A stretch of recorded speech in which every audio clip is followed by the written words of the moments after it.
pandemic got us into a reflective space and made us look inward to see what we can do for the world at large. As a self expression coach, I became a catalyst for women and started Vani, a one on one coaching program for women on finding their voice, to speak up, to be visible. As a storyteller, I spotted there were many ordinary people amongst us leading extraordinary lives, making a difference to the world, and they needed to be heard. Thus was born You and I with Rashmi Shetty, where amazing personal journeys with their uniqueness and individuality are showcased. A reaffirmation of the fact: open your eyes wider. The world is far more beautiful when we acknowledge the presence of both you and I.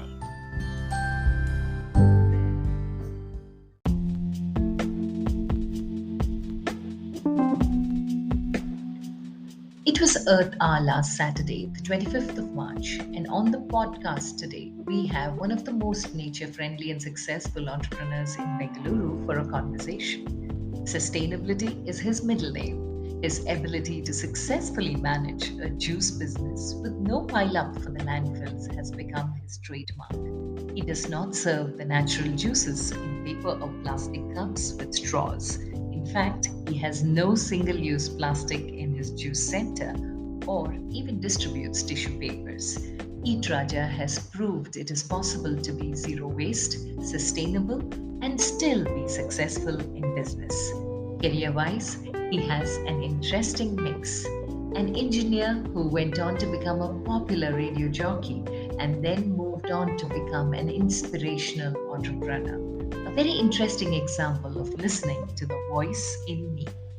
Our impact on nature should be minimal, is his motto, something he learned from his college club. His zero waste policy makes him serve his innovative juices in fruit shells.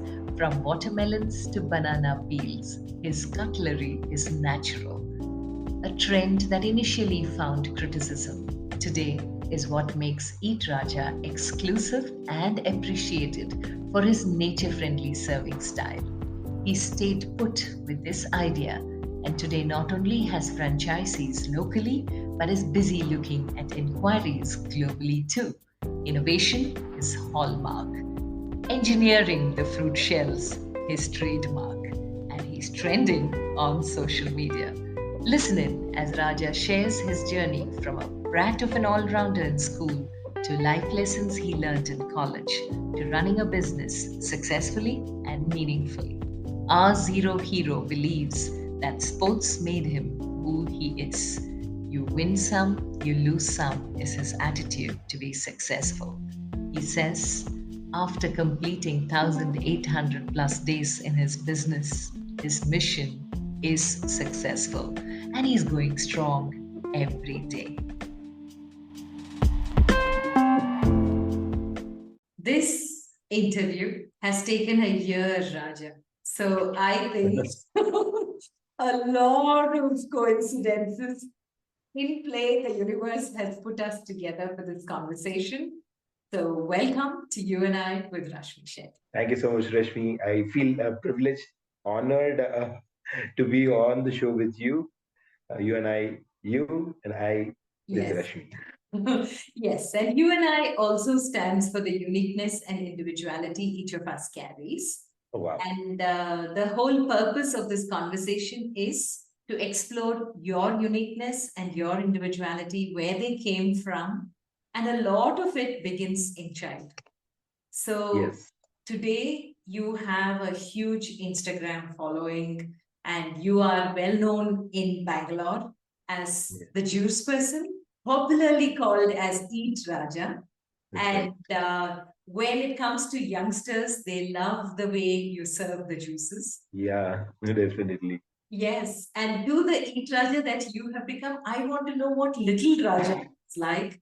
Was all this about nature, sustainability, part of your lifestyle right from the time you're little?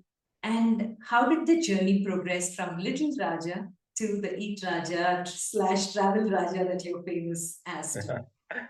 Well, the little Raja was just like any other Indian Raja who's a brat, who's troublesome, who's always playing pranks like any other average kid would do in India. So I was pretty much the same.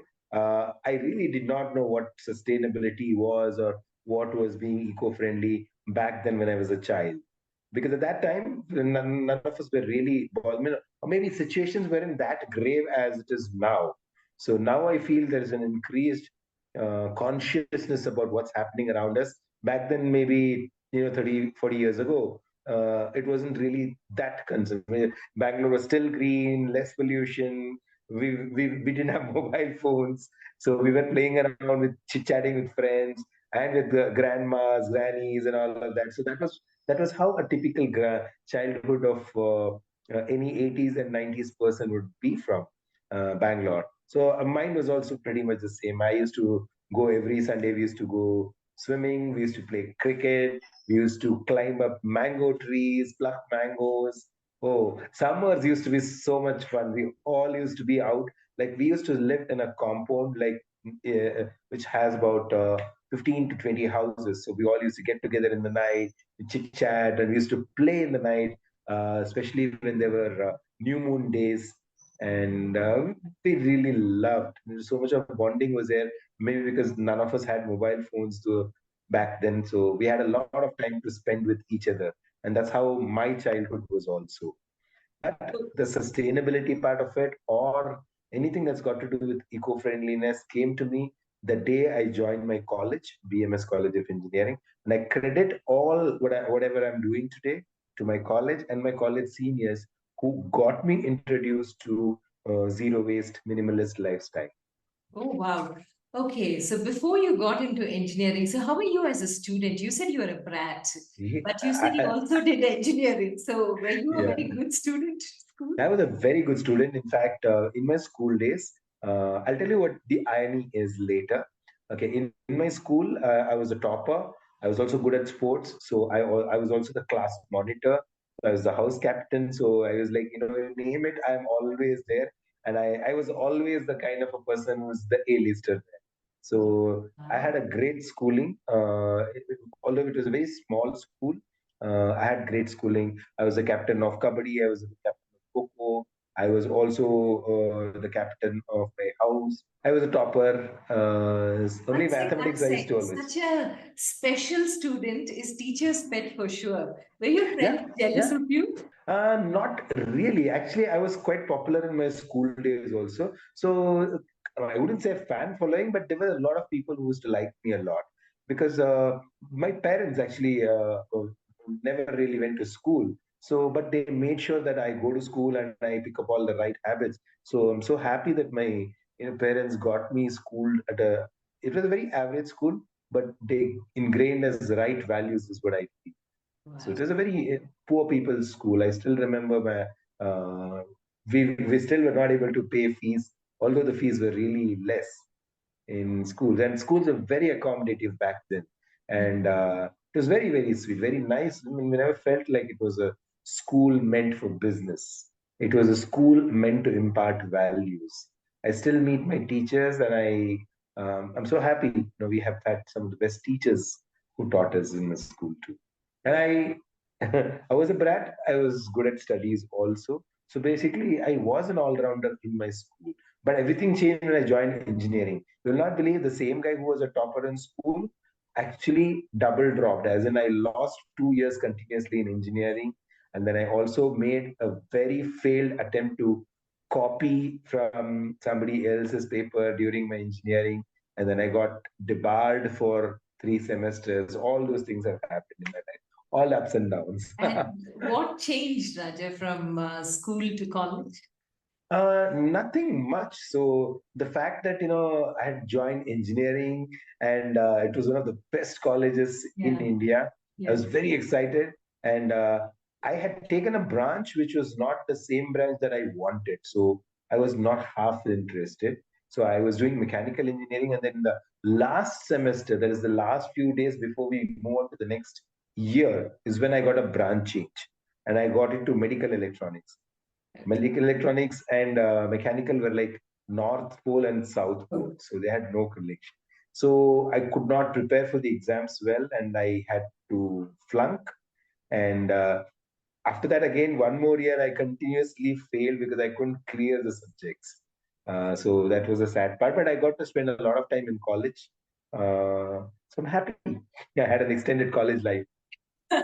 I love the way positively you're looking at it now. But at that point, from being a topper in school to being somebody who failed, what was your state of mind? Interestingly, I never see. I knew that I wasn't a bad student. It was just that I could not get a branch in the right time. I couldn't study well. So what happened was, interestingly, although I flunked, I still used to go to college.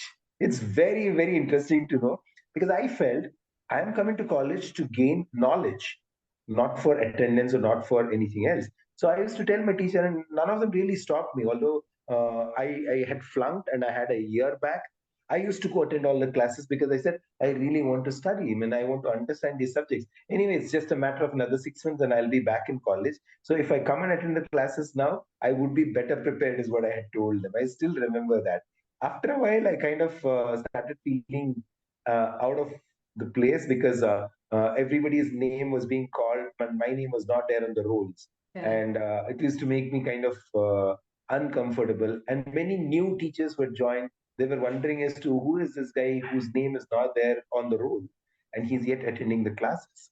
And then when I explained to them that, I'm actually a year back student and I don't want to get spoiled or I don't want to distract. So I thought I'll attend the classes because I really love studying.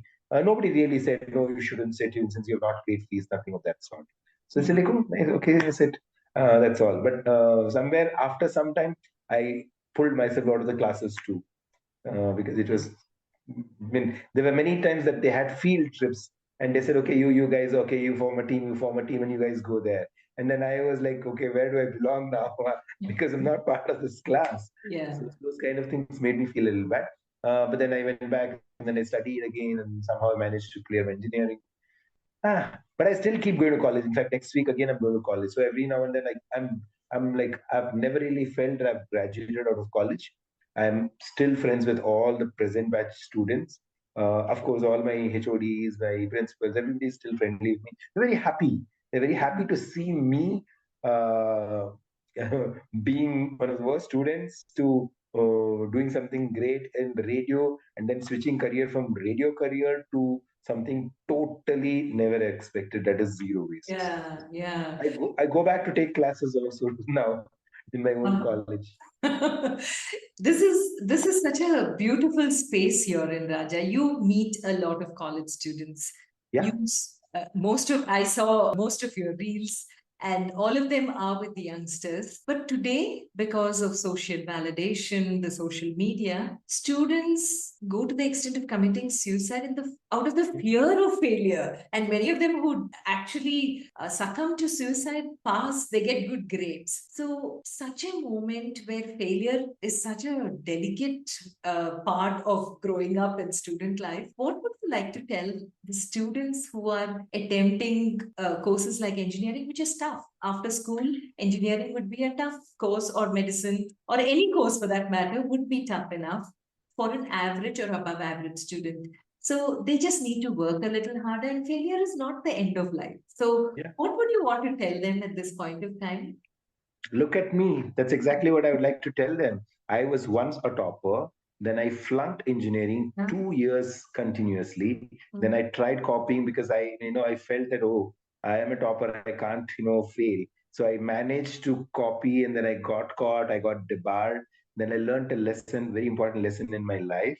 And then again, I studied and I came back again to college. So you need to get back that pride, the respect that you already had, right? All that was also there. And today, when I look back, I say I've had a very jeopardized kind of education, but then what we learn out of our bad experiences will really. So when it comes to suicide, even I had planned to commit suicide after my second PU because I thought I'd done actually pretty well, reasonably well at least. But then I somehow thought, okay, if I flung, then I'm going to commit suicide because there were a lot of expectations from my parents or anybody else because my parents come from a very humble background.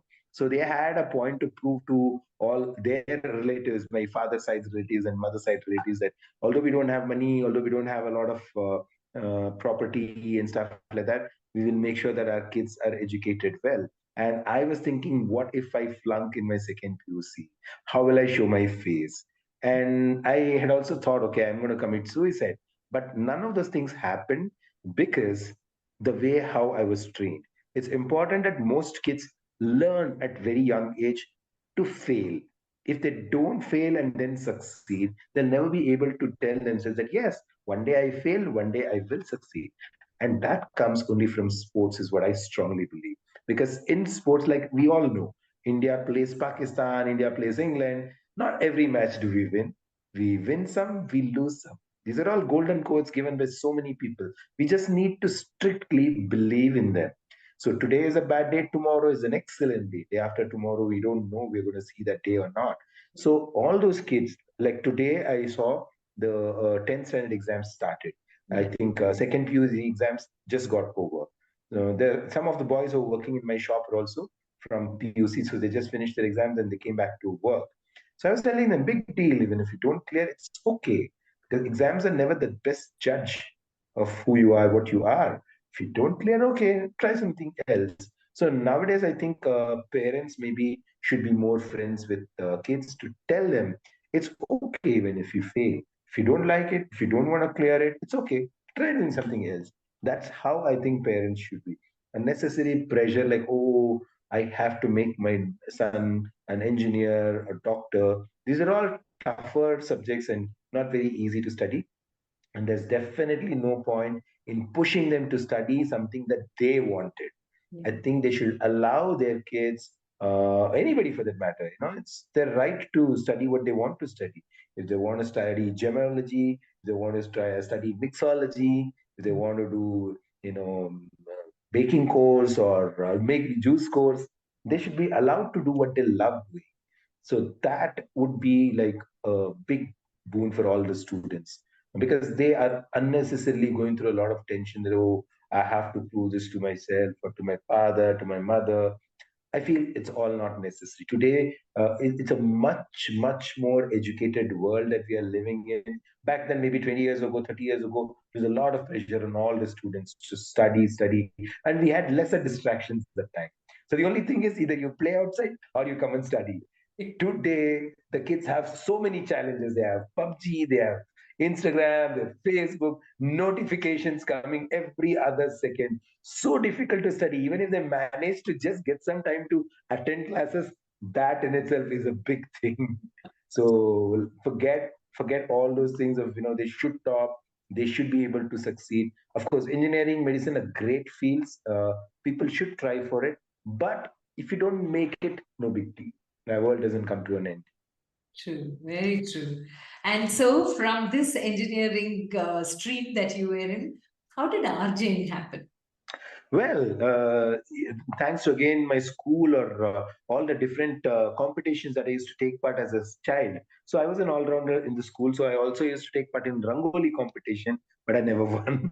I used to take part in every competition. So I was an all-rounder, and I was quite a guy to watch out for when we had a debate or a speech. So it comes right from my school days, that I was inculcated into speaking, or I mean, I never think twice when I have to say speak my mind. So I was very, very, very, very, very, bold enough to say anything that I felt like. If it was wrong or if it was right, I would just open up and say it loud and clear. So that way, somewhere I think the talking abilities, speaking to people, conversation, empathetic understanding, and talking to people, all of these things, I was groomed in my school and college days. And there was a call in the Times of India newspaper for people who can speak really well, blah blah blah blah blah blah, like all the radio jockey qualities. I said, okay, I think I have it all. And at the end of the ad, it said, "Do you have it in you?" I looked back and I said, like, my friends were there. Like, do I have it in me? I don't know. Let's go give it a try. So I went and gave a try. I didn't know that I would get selected. Then the next day, I got selected, and things really changed after that. And there was no looking back. Every other day was such a happening day, because in media, no day is a dull day. So there's Yes. something or the other to always be done. It's a very happening scenario. So Oh, Honestly, I would say that although I worked in radio for 13 years, for 13 years, I actually enjoyed like second innings in a college. That too, mhm. a paid holiday. What more do you want? To have all the fun in radio, I was getting paid, I was becoming popular. It was like, it was such a fairy tale kind And of did thing. you have which channel were you in, and what did you have a different name for radio? So I started my career, radio career with Radio Mirchi Kannada. Then it became Hindi. now, of course, Hindi is also there. So I worked in Radio Mirchi Kannada first, and after 4 years of working as a radio jockey in Kannada, then Red FM Hindi started in Bangalore. Yeah, yeah. So I immediately switched to Red FM Hindi, and then after that I went on to work with another international radio station, Num Radios. 13 years I spent in radio. Such a rewarding experience. Such, I mean, if anybody would still like to take a job in radio, they must. It's such a lovely profession, is what I feel, Yeah. because you have this power to change people's mood. Some people when they're depressed, they listen to radio, and if they get a chance to speak to the radio jockey, their life is done. So it's like, as when I used to be on the mic, I used to think, okay, today I'm going to change at least about 10 people's life, and we always are loaded with some goodies to be given to our listeners. So the Yeah. moment you give them, even if it's a meal voucher, they're so happy. So I realized that we as radio jockeys have the power to change somebody's mind. We influence them right there by playing a song, talking to them, making them feel happy, making them feel special. So it's a huge task, and we are empowered to do that, and that's the beauty of radio. Yeah, true, true. Because 10 years I was an RJ with FM Rainbow. So And you know it well. You oh, know it well. yes. Oh, yes. Really well. And every word you said is so true. Because more than the listener, I think we get so much joy Yeah, I over the used to mic. every day look forward for, okay, today I'm going to do this on the show. I have to speak about this. So it was all about your own persona, right? So, and Yeah. I was Yeah. I was known as Beat Raja then, and I Oh, okay. Yes, I have heard so your shows. so my only job was to go around the city and tell what all is What happening is in the city. happening? Yeah, yeah, So correct. every morning I used to get up like, okay, today there's a college fest happening. This star is coming to this mall. Okay, there's a launch of a book. Okay, there is something else happening over there. Oh, there is a pothole on this road. Or somebody else met with an accident. Somebody donated blood. Everything was news for me, and I've like really enjoyed working in radio. So much of exposure, so many people you get to network with. It's a brilliant space. Yes, that truly is. But then from that experience and a job that had you out on your toes literally every day Yeah.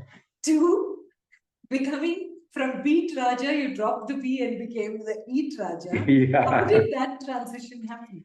Well, you know what? Certain things in life you can't really change, right? So my dad was running this juice center for the last, I think, 40 years or so. He started in 1970, so he was running this juice center. After he passed away, we had no clue what to do with the shop. I shut it for about 8 months because I had no clue, Rashmi, how to even make juices, how to cut vegetables, because I've never really done that. And then after my father passed away, my mom said, okay, I can't let the shop just be like this because he has run it for about 40 years. So let me just continue the legacy. I'll just go sit there, maybe try and sell something. So she went and she started, actually, Eat Raja started in my mom's name. So Hmm. she was the one who initially started everything. Then So I, what about the name Raja? How did it become Eat Raja? Rashmi, what's your mother's name? My mother's name Sharda. Sharda will give you a call and say, Rashmi, what are you doing? It's already 10:30, 11 in the night. And then I say, Mama, I'm a little busy on a Zoom call. I have to do it for this show. Like, oh, you do all those things. But first you eat, Raja. You eat something and then you do everything. So in India, and then particularly in South India, every kid is a Raja. Okay. They address it that way only over here, be it a guy or a girl. And even if you become even if you become 70 years, and if your father or mother are there who are 90 years, they'll still call to check. The first thing is, did you have something to eat? You haven't? Okay, first you eat, Raja, then do whatever you want. Yeah. So that is how the name came. And the credit goes to my pet and my father, because my pet and my father were so inseparable. My father used to go sit on the dining table to have food, and my pet Scooby used to jump and go sit right next to him. So my father used to feed him, saying, "Eat Raja, eat this biscuit, eat this thing, eat that." I used to get so annoyed when I'm sleeping here. Early morning at about 6:30, they both start chit-chatting. And my father will be like, "Okay, eat Raja, eat this biscuit, eat that one, eat this." Like, who will ever call somebody like that and talk to the pet? So I used to always hear the conversations, and after they both passed away, I said it's apt to call the shop Eat Raja, because one, it's my father's effort, and of course my doggy Scooby, we miss him a lot. So I said, okay, I have to do this for them. So that's how the name Eat Raja came about. Interestingly, now the justification is such that I can say, well, you come to Eat Raja, you don't just drink juices, you can also eat them. So you generate no waste.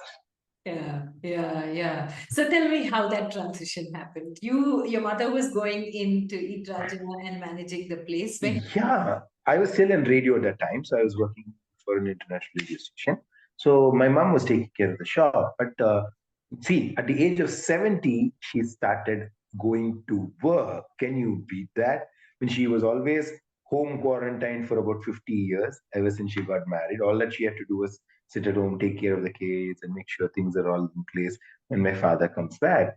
And so at 71, she decides, okay, I'm going to go sit in the shop and make business. And that's the way how Eat Raja started. And now we complete 5 years exactly yesterday, 28th of March. So we complete 5 successful years of saying no to any single use disposable. And I'm so happy about it. Congratulations. But where did you get that idea? Because outside a juice Ha! center, So what? normally there are Yeah, what? straws and cups in the name of paper cups strewn all over Yeah. the place. So I'm a OG. Okay, I'm the original, and Truly. we really see. I'll tell you why. My mentor or my inspiration is Vani Murthy in Malaysia. She's been doing some amazing work. In fact, if we from Malaysia, another group is there. Swabhimana Initiative Trust is there. All of these people, knowledgeable people, hardworking people, really passionate people. We have done a lot of things for Malaysia, and that's where I said, okay, I have a shop, and in this shop, when my father was running, so much of garbage is coming out. And since I was always cultured into zero waste, minimalist lifestyle from my college, I said, I can't let this happen in my own backyard. I'm going and telling everybody, don't waste, plant trees, this, that, and all. And then I come back to my shop to see so much of plastic paper and all that. So it was very easy for me to convince my mom, because she comes from a rural background where they have lived their life without any of these single use disposable, no tissues, no plastic bags, and all of that. So I said, let's just go back in time and do the same at the shop. And I took my inspiration from Vani Murthy ma'am. I consulted her, how can I make it zero waste? What can I do? And she said, just say no to anything that is single use disposable.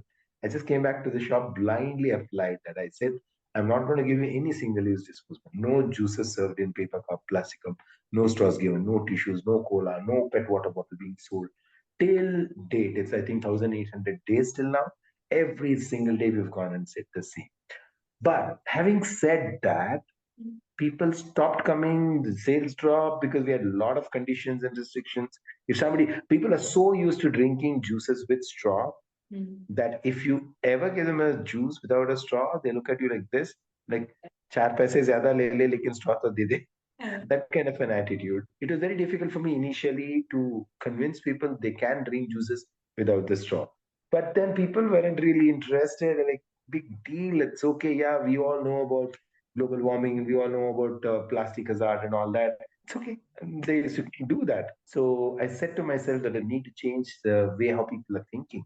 But make it attractive was the challenging part. So I looked at the fruit and I said, like, hey, damn, this is a fruit. Why can't we just scoop out the fruit and make the juices and serve it back in the same container after they are drunk? I mean, after they drink the juices, I can use those fruit shells to still feed cows, make a lot of manure, and so many things can be done with it. And that was my driving force. And I said, okay, let's do this. No to single-use disposables, and we engineer our waste actually. We make sure that it becomes another product. So that's the beauty of the job. Yeah, I love the way you said it. You engineer your waste. Yeah. But taking you one step back, you said college taught you how to have a Yes, yes, sustainable yes. lifestyle. What is it that you learned in college? See, it was not even my college lecturers. BMS College of Engineering has a very active student-run clubs. Okay, Yeah. somebody. I mean, if you feel that you are interested, you can just go open up a club and say, "Hey, I'm a numismatic collector. So if you have coins, come over here. Let's build a team. Let's showcase the coins." Or if somebody else loves Bharatanatyam, they form their own group and they say, "Hey, you guys, if you like Bharatanatyam, come here. We'll teach you. We'll put up a show." It was like that. So my seniors who were running the mountaineering club, they were the ones who taught me. They said, "We have come to a waterfall. We'd gone on a holiday." They said, when you thought of coming to this place, you thought it's going to be beautiful, but you come and see now, there's so much of plastic. So now it's our responsibility to give back of waterfalls that is clutter free. So they made us pick up all the garbage and all, put it in the bag. We brought it back to the city. On that day when I had to do that, I cursed myself and I said, like, I'm not going to be back these guys for any mountaineering club activities. But then later on, once I was done, I felt so nice that I've done something great. I couldn't have alone done it, but all of us joined together and we did it. And then on, I realized, okay, this is something amazing. I think we need to do more of. So I went around, joined a club, and then later on I went on to become the president of the club. And I still am super active in the club. We do a lot of events, and these things actually change. So I realized that our impact on nature should be very minimal. So I still remember when we had gone for a trek to a waterfall. Normally all guys, when they have to have bath, they put all on the soap and they just go dive into the pool of water. All that is a strict no. In my college, my seniors taught us that minimum impact policy. So if you want to have bath, go ahead and have bath. Don't put the soap. You want a thrill, right? Just go jump. And if at all you want to have your soapy water bath, then come over here. We'll dig a pit. Everybody go one by one, stand there and have bath, and so that all the toxins get reduced and they don't go spoil the water there. So that is how we were all taught about it, and we were always encouraged to carry our own tiffin boxes, our water bottle, making sure that there is nothing that is a single use disposable. So these things I learned from my college club, and eventually it became a part of my life. Subconsciously, I've never ever thrown any plastic paper outside my bag or my pockets. It straight away goes there, and I empty it only when I find a dustbin. And that's how I think that's what college taught us, how to be sustainable and how we can have a better life. So thanks to my college, my seniors in the mountaineering club, had they not taught me what it is today, Eat Raja wouldn't have been possible. Okay. So here you were, all set to continue this sustainable lifestyle and decided to scoop out and re-engineer or engineer the fruit Yeah. waste into how exactly you serve your customers. So initially, what was the kind of reaction that you got? No straw, no tissue, no water, and you're giving them the juice in the fruit that you scooped out? I can't forget those days of initial struggle that we have had. Or almost everybody said, "What crazy way of giving juices instead of a watermelon? I don't want to buy it. You put it in a glass and give it to me." And I said, "No. If you're going to drink watermelon, it should be only this." So for 5 years, we have done exactly this. And when I look back and I say, "Oh my God, it's really amazing." I never thought I would survive in the market in the first 2 months. Mhm. Later on, we somehow pulled it. A lot of big social media influencers started coming to my shop, and then overnight we became very, very, very popular. Even till date, we are popular, trending because we do so many innovative things over Yeah, yeah. So, what was the first innovative thing that you did, Raja, that there. looking back now you're absolutely proud of? The first thing was we did watermelon because I had seen that watermelons that we get were really tiny and small, just like a cup. I said, "Hey, this is really cool. I think we can just chop it and scoop out the fruit, put the juicer, and then pour it back and give it to them." And there you go. I see so many cows eating plastic. Instead, after they're done with the juices, they can feed the cow as well. And that's how actually we started off with zero waste policy. And then, of course, I was not the guy ever to use anything that is single use disposable at my shop. So no tissues were ever given, no plastic bottle, no paper bottle. Some of it's still there, but they are still long-term usage of the be it whatever plastic it is, hard plastic. So that way we made sure that single-use disposables were a strict no. Even now, many of the boys who come to work at my shop, I tell them if you're coming by bicycle, you get 10 rupees more. If you come by bike, I'll take 5 rupees from you. So these kind of things I think we can teach only when they are young, and that's a right age. So I make sure that I go to all colleges just to brainwash them and tell them that, hey, you know what, there's a much better way to do what you wanted to do. And I've been successful. Yeah, yeah. What has been the best compliment so far? Initially, when we were giving juices to our customers, people were like, I don't know what this is crazy thing. I'm not going to have this juices. It's all falling all of my clothes and all of that. But one of the best compliments was, I think it was around before COVID. I was just mopping the floor and doing my daily chores, and there was somebody who was going to the airport to get on to a flight. They stopped by. They came to me and they just said, "Raja, what you're doing is fantastic. I just came, took a detour just to meet you and say hi. Maybe in future we'll meet," and he left from there. I honestly felt that was a very, very, very, very a proud moment for me. Like, okay, not bad. I managed to put a shop and it's kind of running. So I was very, very happy with that. Okay. And what was your most dullest moment when you decided to take over from your mother and make sure that you're going to run this business? In the initial part, when you said there was rejection, the most dullest moment when Yeah. you feel. So my mom was like, please give them one tissue. It's okay. Nothing's going to happen. Please let's retain the customers. It's very important and all that. I said, don't worry. Nobody ever stopped them to carry their handkerchief. So why should we waste money on buying tissues when we know that it's not going to be for great use? So that way, we made sure that everything that we were doing were single-use disposables completely avoided and only reusables. So even we don't give parcel of juices. We ask them to get their own container so that they can take the juice and go. So this is how initially people started making fun of us, laugh at us.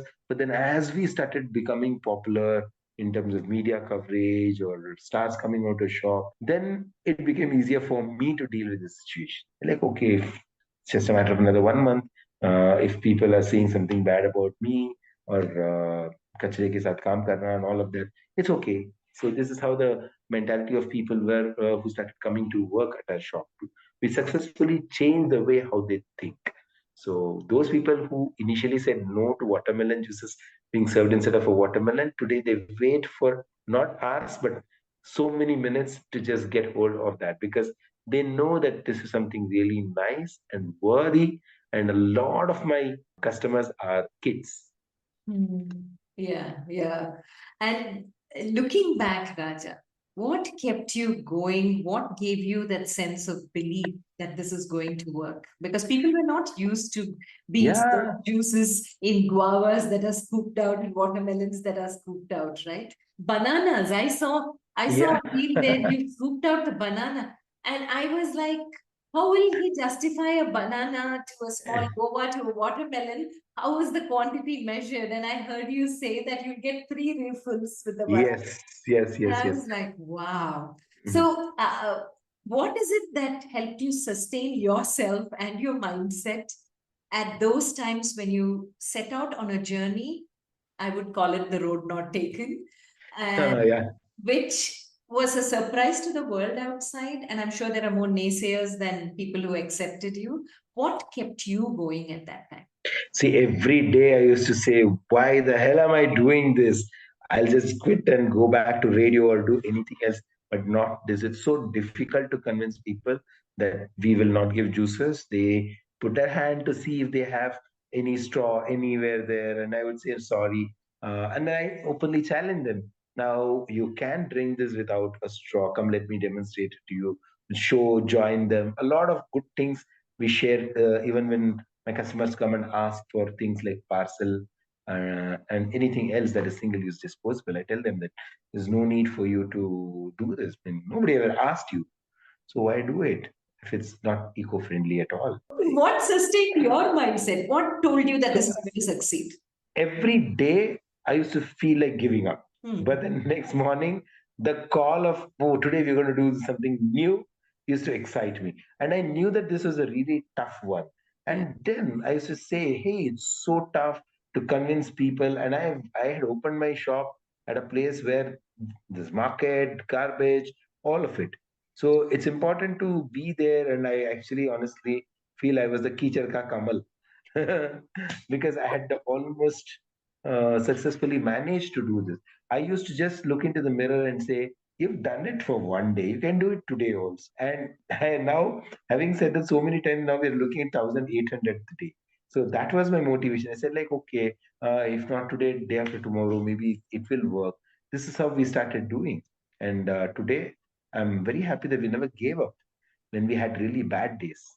Yeah. Nobody ever knew that, a banana smoothie can be served instead of a banana.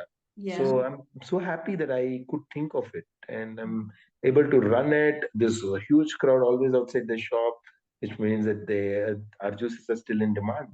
So Hmm. I'm very happy. Yes, and now you're really spreading yourself far and wide.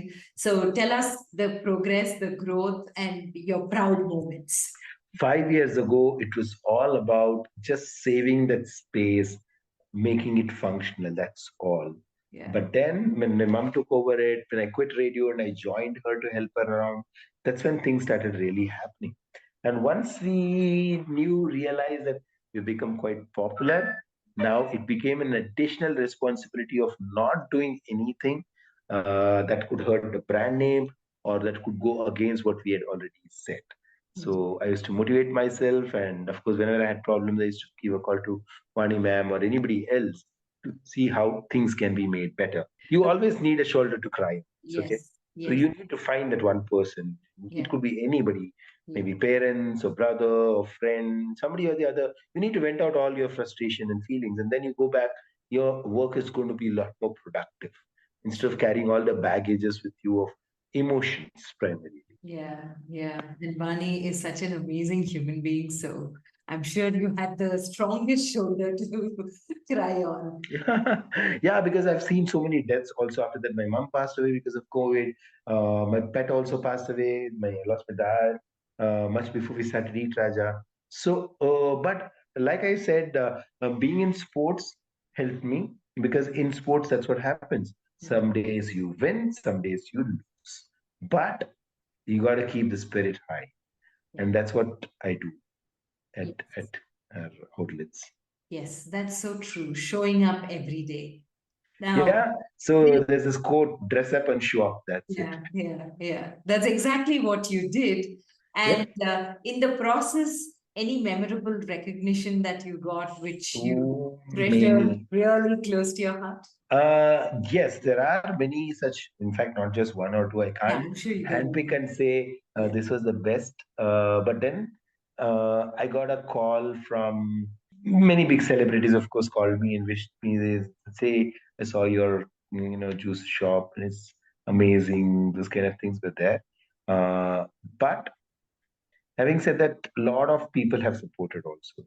A lot Hmm. of people. In fact, one of the earliest calls that we got was from uh, Lata ma'am, Rajnikant sir's wife, and she showed interest that we would like to open your outlets in. I mean, we were based out of Bangalore only. Then they said, why don't you open one in Chennai?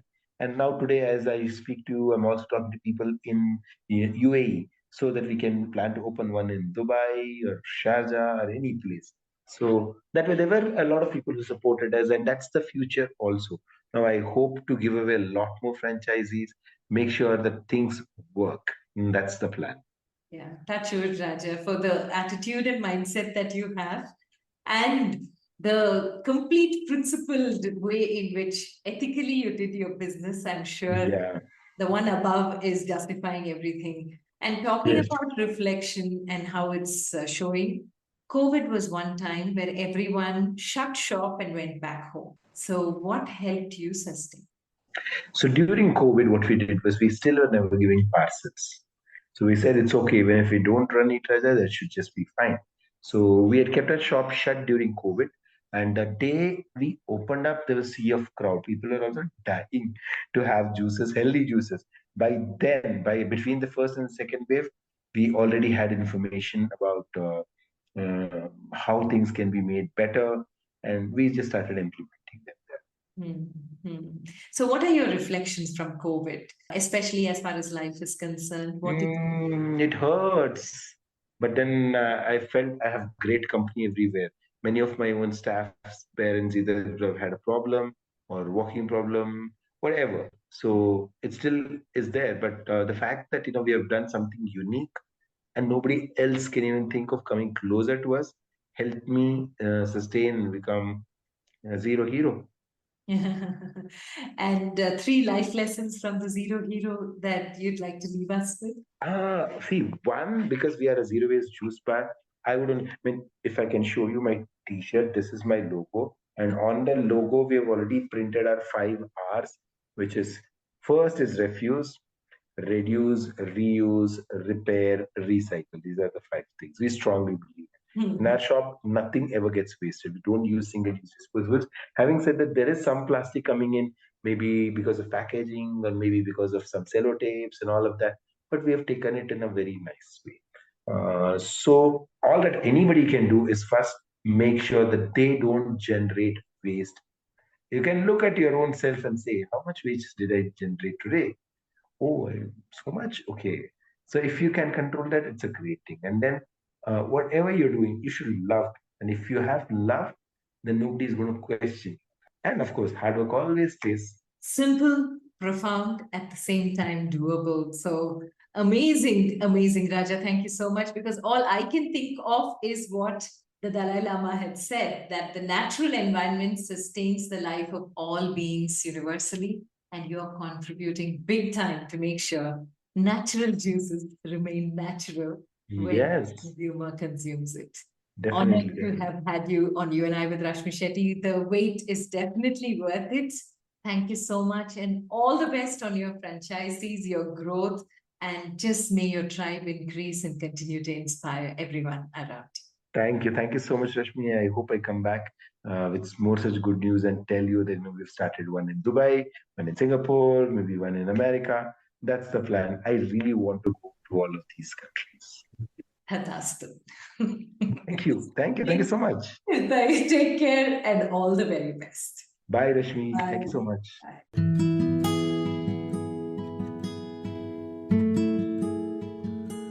With that, we come to the end of this weekly quest of You and I with Rashmi Shetty. Do let us know if you know people who make the world beautiful. Write in to rashmi.the3rd@gmail.com. That is RASHMI dot THETHIRDEYE@gmail.com. Come, let's explore this amazing world together, both you and I.